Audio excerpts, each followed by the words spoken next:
HDP first year वालों को online class लेने के लिए धन्यवाद।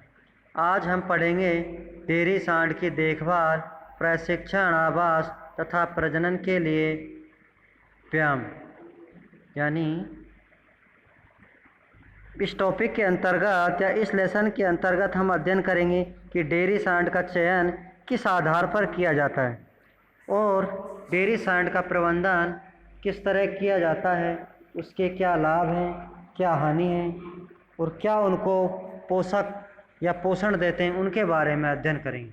तो सबसे पहले पॉइंट बनता है हमारा कि डेयरी सांड का चयन। तो डेयरी सांड का चयन निम्न आधार पर किया जाता है, जैसे वंशावली के आधार पर, यानी उसकी फैमिली सिलेक्शन भी कहते हैं उसे हम।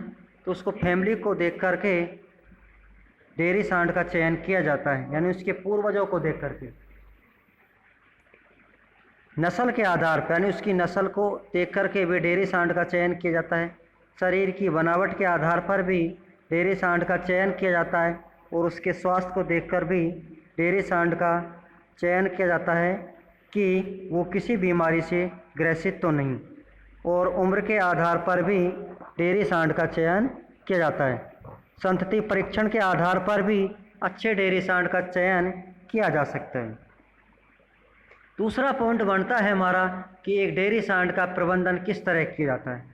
कि जिस बछड़े को आप सांड हेतु चयन करने जा रहे हैं उसे 6 माह की उम्र में अलग कर लेना चाहिए। बछड़े के जन्म के कुछ समय बाद या 10-15 दिन में डी बर्डिंग कर देनी चाहिए और सांड के नाक में छल्ला डालना, जिसका समय 8 माह से 1 वर्ष के बीच होता है। सांड को कभी भी हड के साथ नहीं रखें, उसको अलग से रखें और प्रजनन का रिकॉर्ड भी अलग से रखें।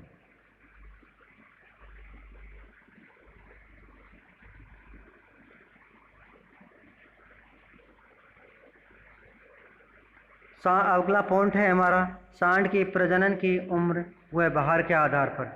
कि जो जब्बू बैल है उसको 2.5 से 3 ईयर्स के बाद हम प्रजनन के लिए काम ले सकते हैं और क्रॉस ब्रीड का बैल है उसे हम 2 से 2.5 वर्ष के बाद ही प्रजनन के लिए काम ले सकते हैं। वजन के आधार पर 280 से 300 केजी जब्बू बैल और क्रॉस बैल 275 से 300 केजी बॉडी वेट हो जाने पर प्रजनन के लिए काम ले सकते हैं। अगला टॉपिक है हमारा कि डेयरी सांड का व्यायाम से लाभ। सांड हमेशा स्वस्थ रहता है, फुर्तीला रहेगा और अधिक मोटा नहीं होगा। ये व्यायाम से लाभ हैं और सांड लंबे समय तक प्रजनन योग्य रहेगा। वो सांड के वीर्य की मात्रा एवं गुणवत्ता दोनों में क्वालिटी बढ़ जाती है। डेयरी सांड का प्रशिक्षण के क्या लाभ हैं, यानी सांड बछड़े को हमेशा 4 से 6 माह की उम्र में प्रशिक्षण या प्रशिक्षित करना उचित होता है। सांड के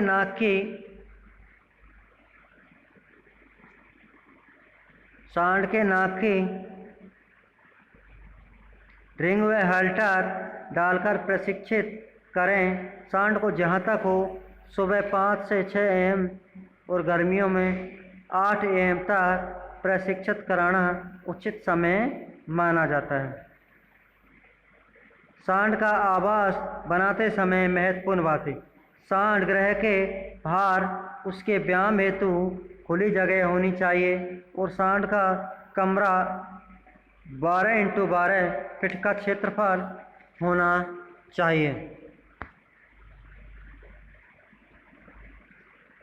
कमरे के बाहर 9x3 मीटर की घूमने की व्यायाम हेतु खुली जगह होनी चाहिए। सांड को स्वच्छ पानी की व्यवस्था होनी चाहिए और सांड का जो गृह का दरवाज़ा यानी 4 फुट चौड़ा और 7 फुट ऊंचा होना चाहिए। अगला टॉपिक है हमारा सांड का आहार। सांड के आहार में कम से कम 12 से 15% DCP और 70% TDN होना बहुत ही ज़रूरी है। और प्रजनन योग्य व वृद्धि करने वाले सांड को लेग्यूम है 1 kg प्लस 500 केजी दाना प्रति 100 केजी भार के अनुसार उपलब्ध होना चाहिए।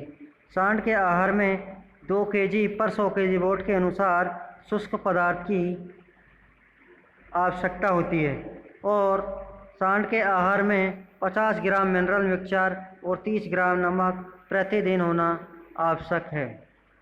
सांड के प्रजनन कार्य हेतु आवश्यक बातें।